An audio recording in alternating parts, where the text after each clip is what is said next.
Alberta this morning, and they have been working together, living as a couple for the last 5 years.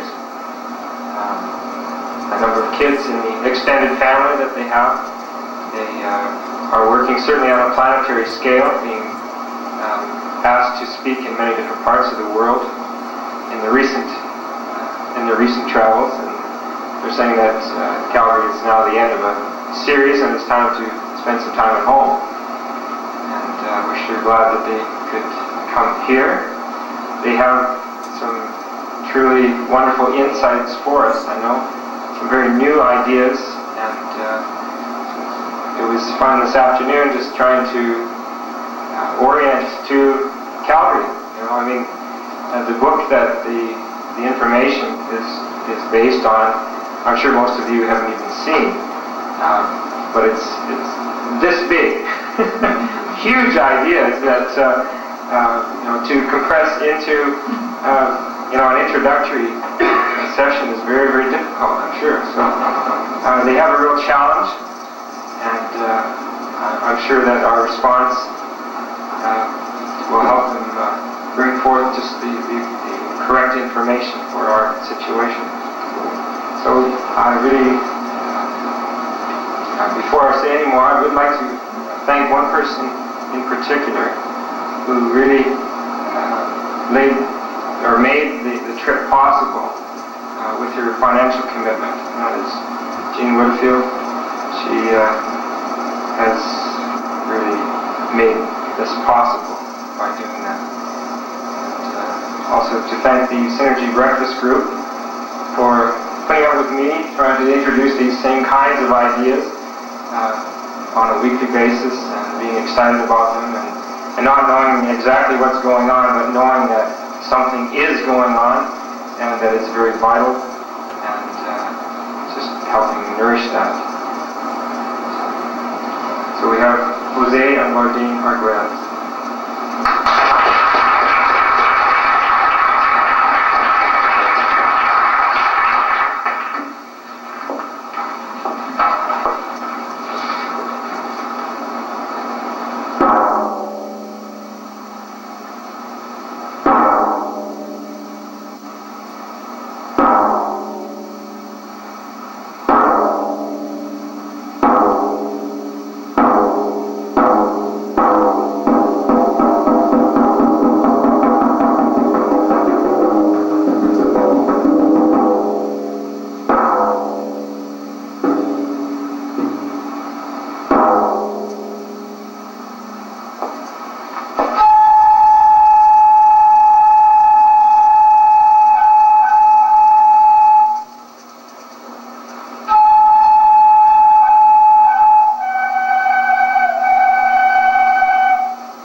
is playing is called the shakuhachi, and it's a traditional Japanese instrument made from the root and of the bamboo. And actually, shakuhachi just means the length of the flute, which is 22.5 inches long. So shakuhachi means 22.5 inches. That's the mysterious East department. So welcome everyone on this Friday evening in Calgary. It's wonderful to be here. We had a beautiful day flying up here. And thank you so much, Dwayne, for inviting us, and thank you, Jean, again, for making it possible for us to be here. We totally appreciate it. We've been together 5 years. When we came together 5 years ago, I guess the main thing that happened for both of us is the shift took place in our field, and that was that we trusted each other. And somehow out of that field of trust, we've been a lot of places over these 5 years, and especially with the work we've been doing with Planet Art Network, and that vision came out of, well, literally what we did together, which was to art and play together with flute and with drum. Is everyone comfortable? Because some of you are way far away there, out there in the field. Does anybody want to move down a little bit, or they're high up there? Is everybody comfortable? This is a great technological cave. Also, I wanted to say I enjoyed the fact that our presentation actually started a little earlier than before we came out, because I thought it was wonderful when the screen went up and the screen came down.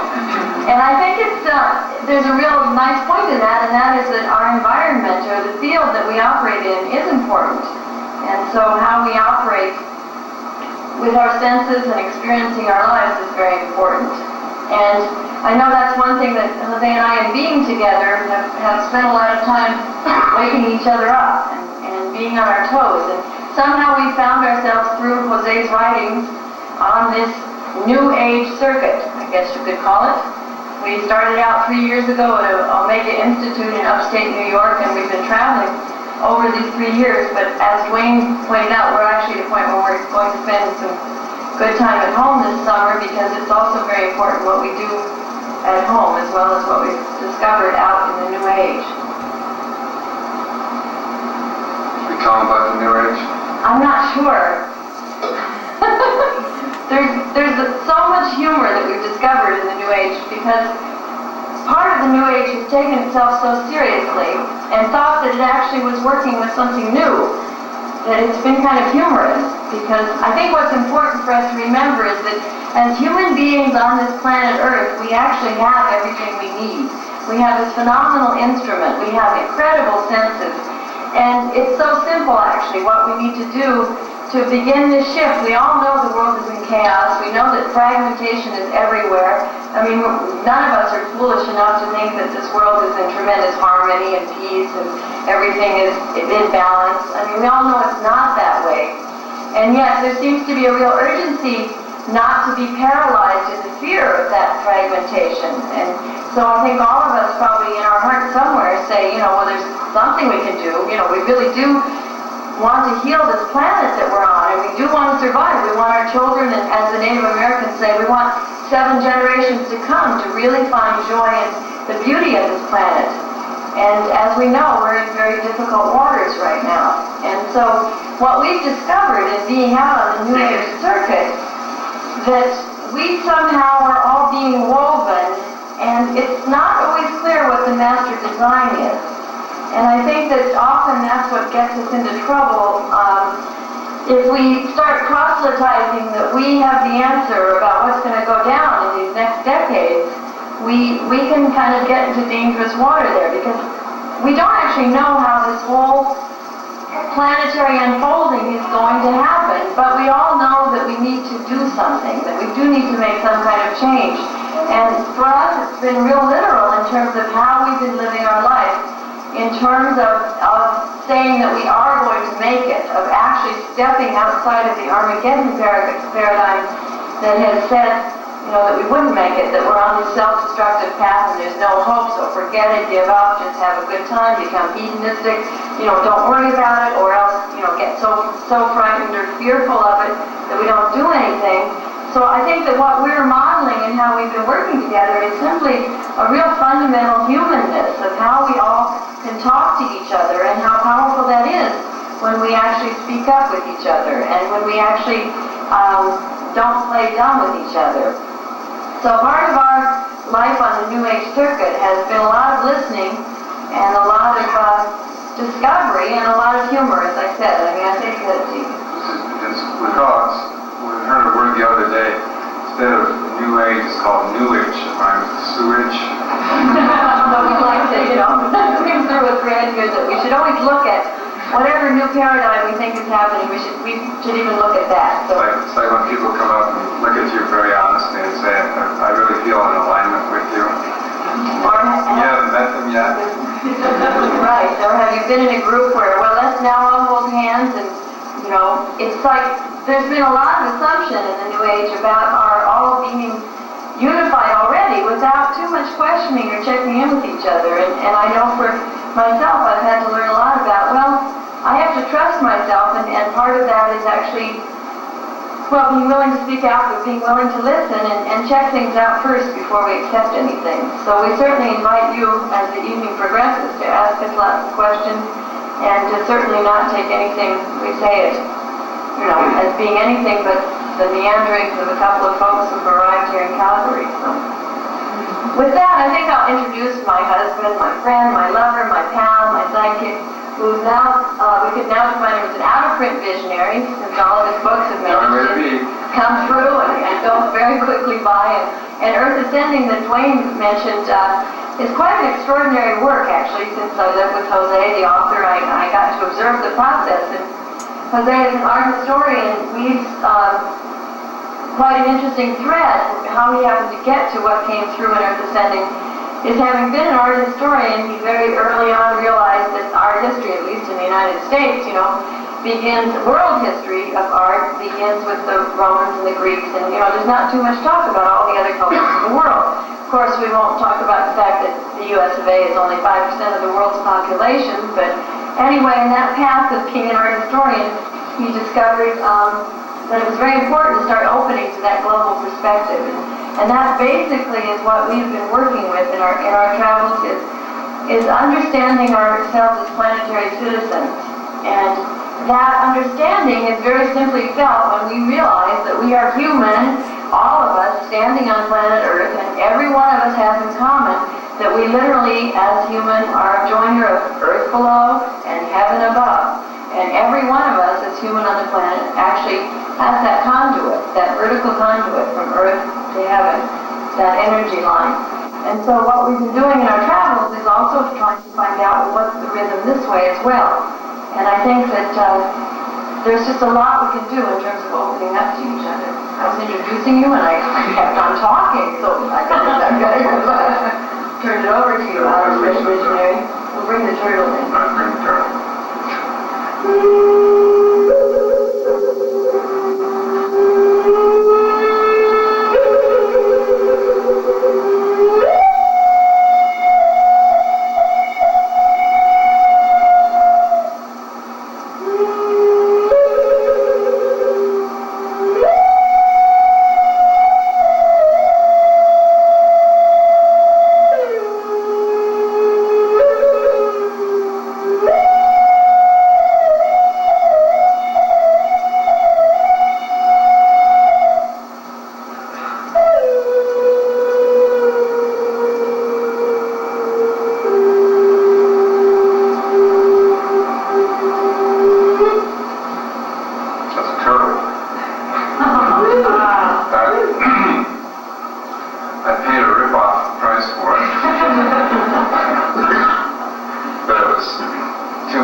Calgary. This is our first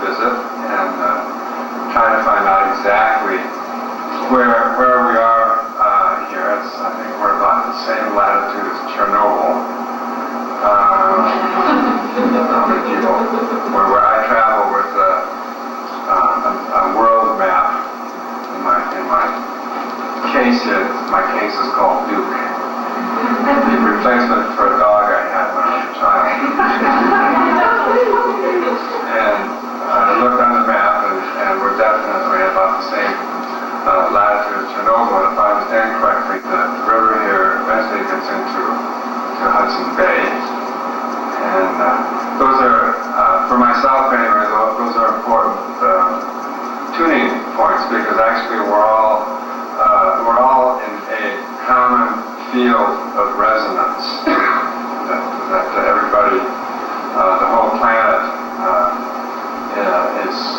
operates on a common resonant frequency, and we all participate in the same field of resonance. And so when wherever I might find myself, I try to pick up and see where it is and see what its relationship is to other places on the planet, not only geographically but also in terms of latitude lines, and also where the currents flow. We're basically in the Hudson Bay basin here, whereas down the Rockies a little bit where we live, we're basically in the Mississippi, Missouri basin, which flows into the Gulf of Mexico.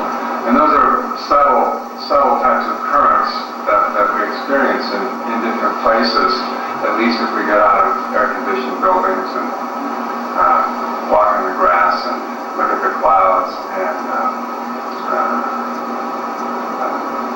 feel the winds and the currents. And above all, as I said, we're all in a common field of resonance on this planet. As I mentioned, the planet vibrates at a particular frequency, 7.5 megahertz, and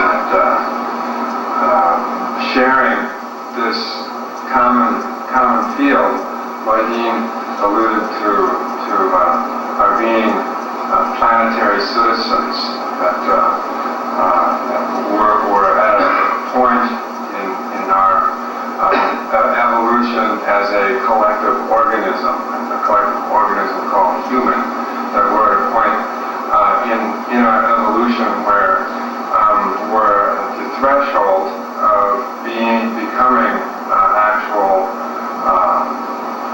self-aware global or planetary organism. And this represents a threshold that is seemingly new stage in our evolutionary and in our historical process. And one of the things that as we come to realize our planetary or our global nature, global is a nice word because it refers to the globe and it also refers to wholeness. That as we approach the threshold of becoming genuinely global, becoming genuinely planetary, that means that we're any threshold, when you cross a threshold, like when in the quaint tradition of people getting married, and the groom carries the bride across the threshold. That's a symbolic or significant act that when that happens, I did it with Lloydine, even though I was terribly ill before we got married. I had a fever for 17 days in a row, and we marked on the calendar September 21st that we were going to get married, and that was day 15 of my fever. So we got all the kids in the car, and the oldest one, Paul, was waiting in the car. What was he playing? He was playing White Wedding? Billy Idol's White Wedding. So I was down to the courthouse, and the judge, had all the kids sign the paper as witnesses. Anyway, we came back, and despite my fever, I did the threshold act. Got Morty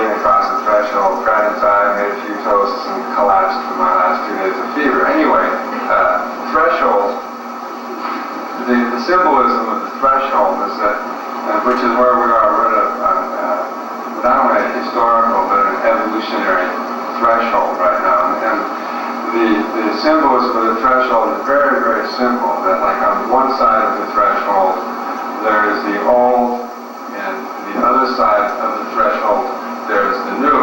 And just as when the bride and groom cross the threshold, what that symbolizes is that on this side of the threshold they have discarded or they have left behind the old, they pass through the threshold, that's the initiation point, and then on the other side of the threshold they're in their new life. So that's the taking on of the new. So that we're at a threshold point right now. In the lecture title that we dreamed up for this evening, I think it was Earth Ascending, the Path to Post-History. And I noticed a little newspaper article that was posted at Duane's, I guess that's from the local, or one of the local papers here. And the person who wrote the articles confessed to not understanding the theory of post-history. I confess to not understanding it either because it's not a theory.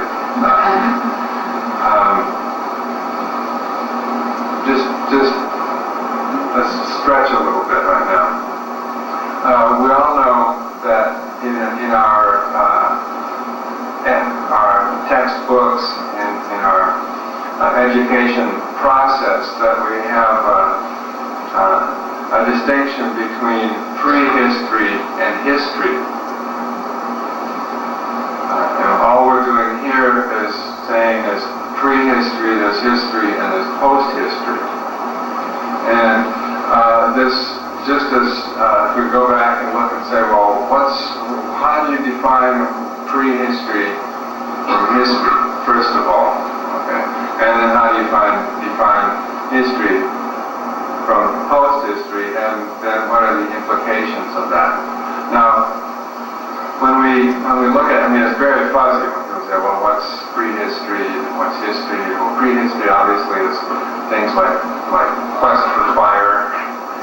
We saw that movie, wonderful film, not one spoken word, at least intelligible spoken word to us. That prehistory seems to represent a stage in which humans are living in a relatively small, self-contained groups, call them tribes, call them extended families, call them clans, Clan of the Cave Bear, this type of thing. We have a great fascination with this stage of human development. But basically we're dealing with a self-contained, pre-agricultural for the most part. We're talking about people who stage in have development where we're living in close communion with the elements, where there's a close communion with the animal kingdom, with the mineral kingdom, with the elements, where there's what you might call like a free flow, a psychic free flow between the mental capacity of the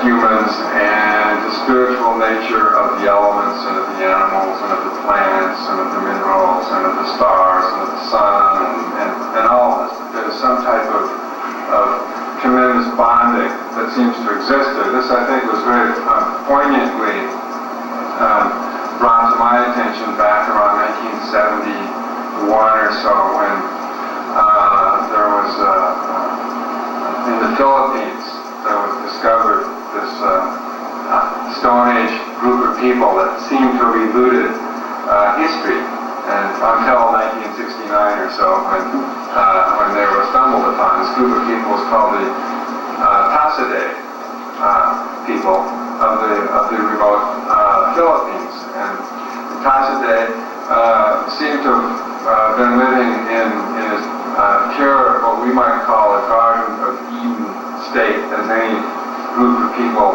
that it's interesting who we are, we historical entities, Westerners, industrial age entities, that the Tacidae were the most Garden-Edenized group of people that had been encountered, and they lived a very simple, pure, non-agricultural life, not even hunting. They lived a life in which they really literally Garden-Eden, lived off the fruits of the land. They ate fruits, basically, fruits and nuts, and did no hunting. They spent their time in a somewhat what we might call a mythic state. A lot of singing and chanting and dancing and continuously weaving this ongoing myth of their existence with the elements and so on. When they were discovered, they were very friendly and very happy, and the people the anthropologists who discovered them became instant characters in their ongoing song and dance mythology and so on. Among other things, the anthropologists had shown the Tacidae how to spear for fish in the river. In any case, after the first visit, then there was a second visit, several other visits, and there was part of this was on national, one of the national networks in the States. I don't know if it was shown up here. But it was very lovely when the small airplane landed near where the Tacidae were, and particularly when the news reporter saw the plane, it showed some of the Tacidae people coming up to him, and they were completely loving and fondling him and kissing him and everything, and they were so happy to see all these people again. But they were continuing to weave their mythology and everything, but then they were asked what changes had occurred, and they said, well, the only major change that occurred that made them very sad was that since they had started spearing the fish and learning how to cook and eat fish, which they had been taught to do, since they had started to do that the birds stopped talking to them. So that's an interesting story.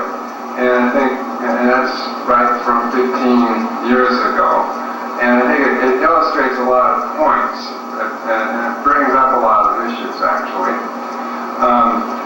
One of the things that it really brings up, particularly, is of the very delicate web that is woven between nature and consciousness, that the relationship, it was as if the trust that the Tacidae had with the animal kingdom, for instance, had been broken when they started spearing fish, and then the birds, but if the birds stopped talking to them, obviously the birds would pick up some kind of a signal there. It also illustrates what we know is true and that we learn from native peoples everywhere, and that's that there really is a close web of relationships between consciousness and the elements of nature, the plants, the animals, the minerals, and so on. This is what I'm referring to as the resonance. Okay? That when we speak about this, well, what is it? Okay, it's that when we look at what we call prehistory, that there is a condition of resonance that characterizes the relationship between the field of human consciousness and the field of what we call nature. And basically, there's no separation between what we call consciousness and or human consciousness and nature. There is just consciousness, there is just resonance, and then there are these different organisms that move in attunement through the different qualities and aspects of what we call nature. Our language is completely soaked in dualism, and it's very difficult. The very language that we have presupposes a separation between ourselves and nature. The very language we use presupposes a separation between our mind and in nature, in our mind and our body even. So in talking about these things, one has to maintain a very, very clear level of awareness and understand that the language and the words may be very misleading. In any case, without necessarily also getting to the position of idealizing. I'm not particularly saying these things because I'm promoting that we idealize a condition, a cultural condition that has gone by. What has gone is gone, and we are where we are. Okay. In any case, we can see that as fuzzy as it is, that there's certain distinction between what we call prehistory and what we call history. When we get to history, what we see is that there's a very dynamic process that's involved, whereas the prehistoric condition, we could say, is a state of a homeostasis of everything in the relative condition of equilibrium, a relative attunement, a relative resonance pervades things. When we talk about history, then we're talking about a dynamic process. That there's like once any group of people on this planet commit to history, commit to what we eventually end up calling history. Who knows when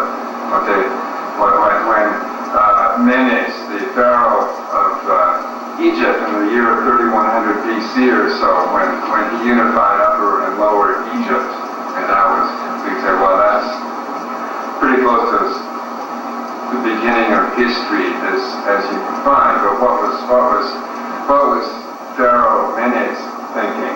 Okay, or what was Sargon I of Akkad in Mesopotamia? What was he thinking? Or what were the five legendary Chinese emperors? What were they thinking when they began their process? We don't know, but we do know in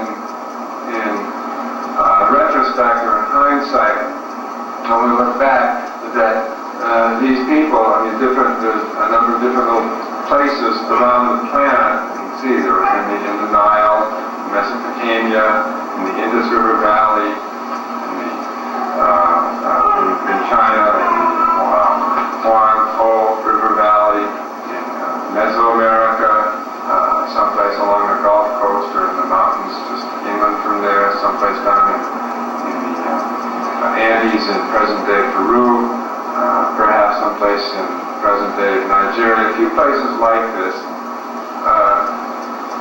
slowly over a period of several thousand years, that a similar process in each one of these places was initiated.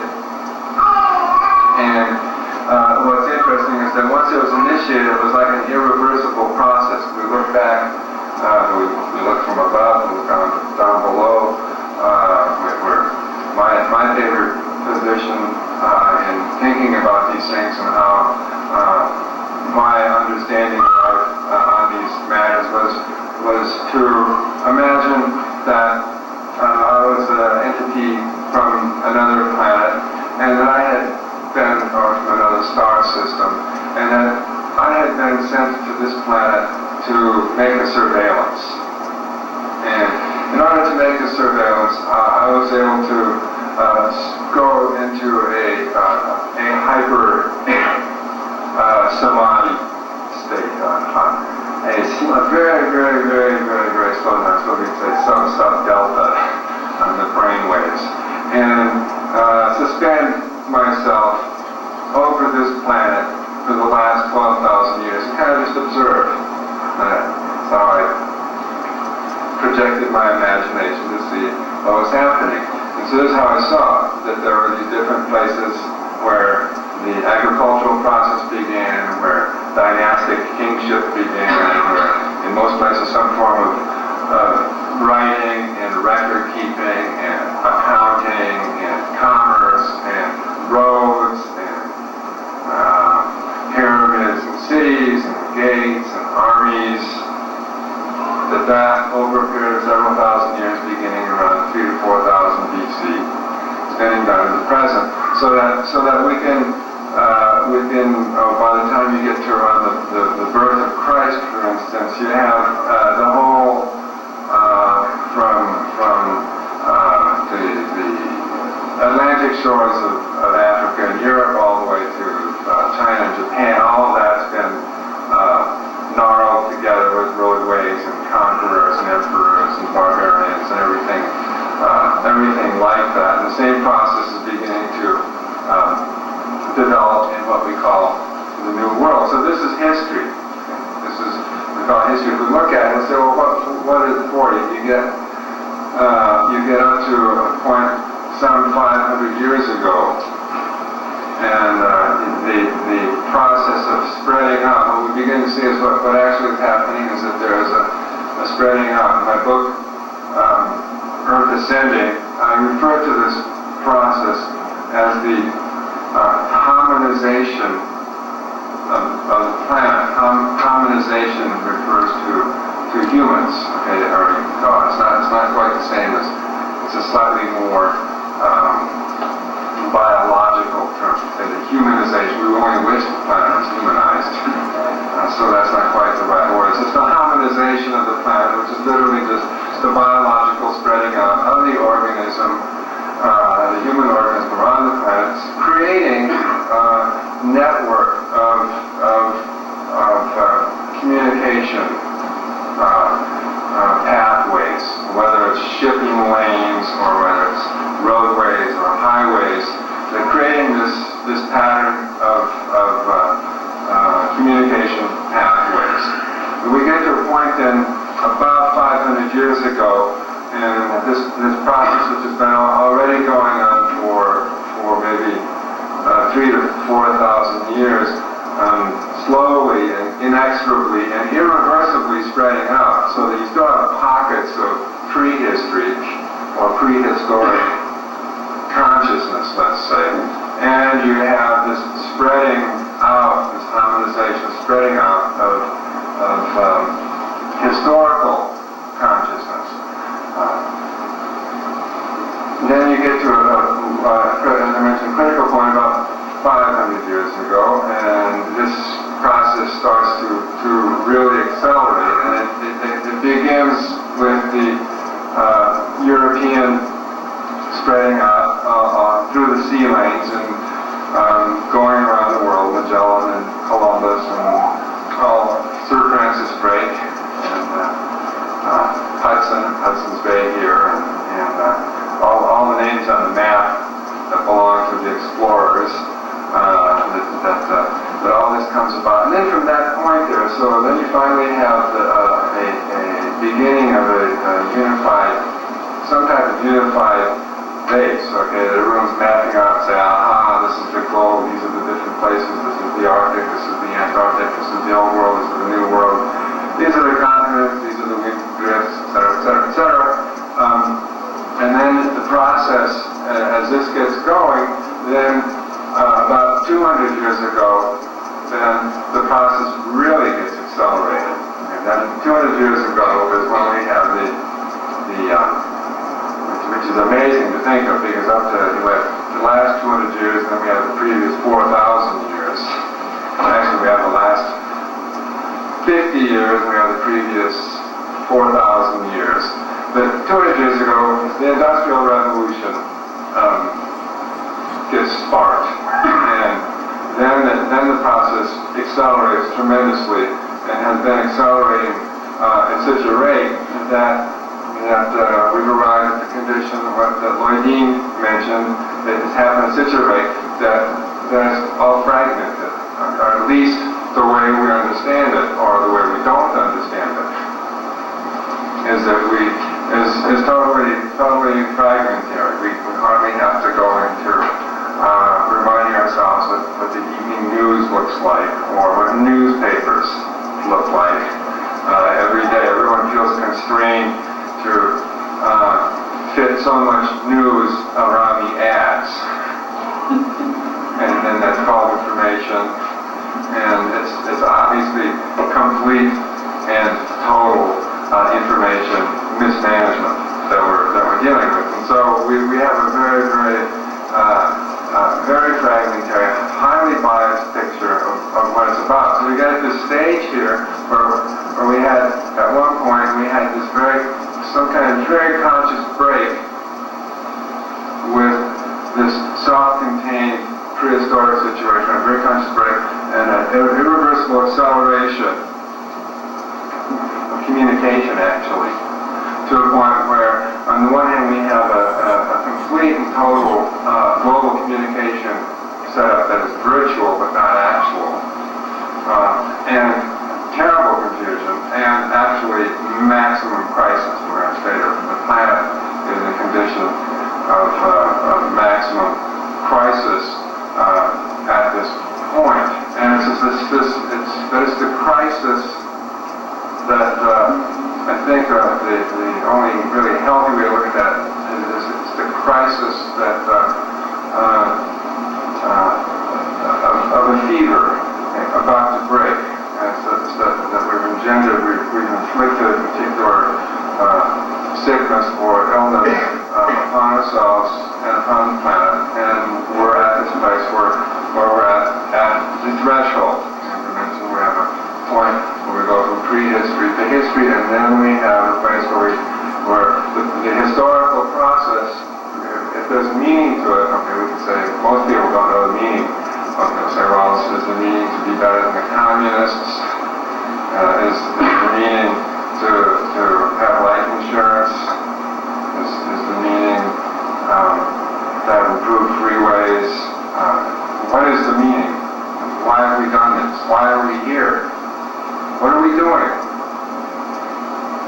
So we're at this threshold here where we could look at it again, we're out there watching the planet from our space cocoon up there. We've been hanging out for 12,000 years, and you see this really this thing has gotten totally conglomerated, and it's smoking and it's steaming and it's giving out vapors, and there's all sorts of badnesses and ugliness creeping over the hillsides, and people still hate each other, and at the same time, everything is crackling. Something is about to give. Something is going to give. Something is already giving.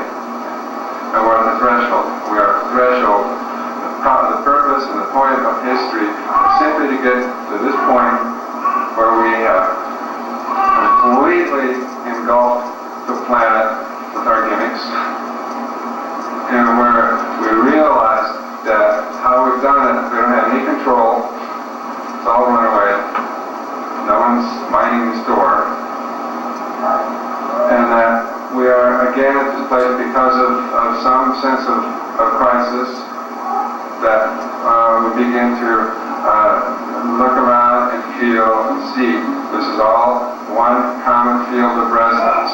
The field of resonance hasn't changed. Just because we've built our air-conditioned cities doesn't mean that the planet has become any less resonant, and that we can't tune in to the planetary resonance. In fact, the moment has come where the critical mass of human beings can tune into the planetary resonance and begin to help affect a resonant shift that will take us away from this brink of total catastrophe and crisis to the outer suburbs of post-history. And we start thinking about that a little bit. What we're talking about is, in some ways, is over the next, who knows, few years, a collective alteration of consciousness that ripples through and begins to accept the conditions of a new way of life and a new way of being.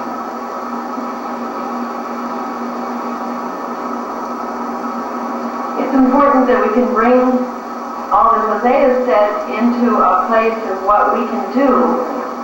And I think part of the thread I'd like to pick up here is that in a state of fever, it's like our body is aroused to heal itself. And I think that in some sense, the crisis situation that unites us all, that we are all literally now bound together by the fact that we are literally destroying Mother, that Mother is in incredible pain, and that she is showing us that in that kind of unity over this crisis, we have no choice. We have no choice, actually, but wake up. And I think we all know that. I mean, it's we all try, kind of to blot out what's going on out there, but we know we really can't do that. And so what we've been discovering is somehow, if we stay in our own being and check in with ourselves, we actually can begin to heal and discover peace. And I think I'd like to propose that we've had now the peace movement happening for so long, it's lost all meaning for us because we say the peace movement, I can remember 20 years ago, 25 years ago, the sense of urgency about it. But I think that the missing ingredient has been our literally re-embodying ourselves. And I think it loops us back to prehistory in the sense of remembering those humans who lived in harmony with Mother Nature and knew that they were one with nature. And I think for each of us, we can do that simply by actually getting up sometimes and seeing the sunrise. Remember the moon and its cycle. As women, that we carry a lunar cycle in our very body. And if we start tuning in with our own instrument here, we actually have a way to become resonant with each other. But we can't be in resonance with each other if we're asleep or if we're paralyzed in fear. So this resonant field comes about if we wake up our senses and see if we can play a bit. And I mean this literally, that when Jose and I met and started working together, one of the things we discovered is that we had to lighten up. And I discovered this with my own children. I discovered that I got a great little phrase for myself. It said, Mama, lighten up, Mama, lighten up, Mama, lighten up, the whole world's going to lighten up. And that little phrase just showed me, hey, who am I to control my children? And I started listening to my children. And that's a very simple thing we can do. And we can also start listening to our house pets. How many of you have a cat? We call the cat in our house a sponsor because our cat knows how to live in peace. He is a peaceful creature. He comes in to eat. He moves about in his environment. He's actually in tune. And so it's quite literal. One joke we had is, every household has a guru. If you have a dog or a cat in your house, you should really kind of pay some attention to that energy because the animal world actually still has its total connection to Mother Earth. It hasn't it's not killing itself off. The animals aren't killing themselves. We're the ones who are in this state of total crisis. So it seems like there's some indication we could probably do something differently than what we've done that's gotten us to this mess. So in our unification over a crisis, we are brought to one point where we all have to change somehow. And I know sometimes it's hard to know exactly what to do, and it might be uncomfortable if we start hearing terms like global, and I know people get panicky. They say, there's going to be one world government. There's some kind of fear about what would happen if we all trusted each other. But I think the only way we can actually experience peace is if we start with ourselves. We can't be out talking to others to get peaceful if we haven't begun to model it ourselves. So I think peace really does begin in how we are and in our basic being. And we still have that being within us that we have always had as humans on this planet. And so there's some kind of connecting here of actually being in cycle with our planet. And our planet is in a cycle of total crisis, and we actually could pay attention to that and then discover what we might do in relationship to that.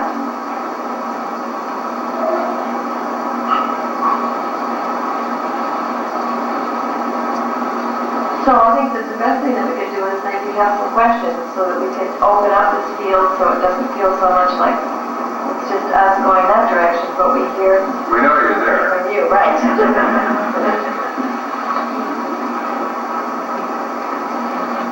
Well, Dave, how did the idea for the maps and Earth Ascending come about? They're absolutely fascinating, but they're also mind-boggling.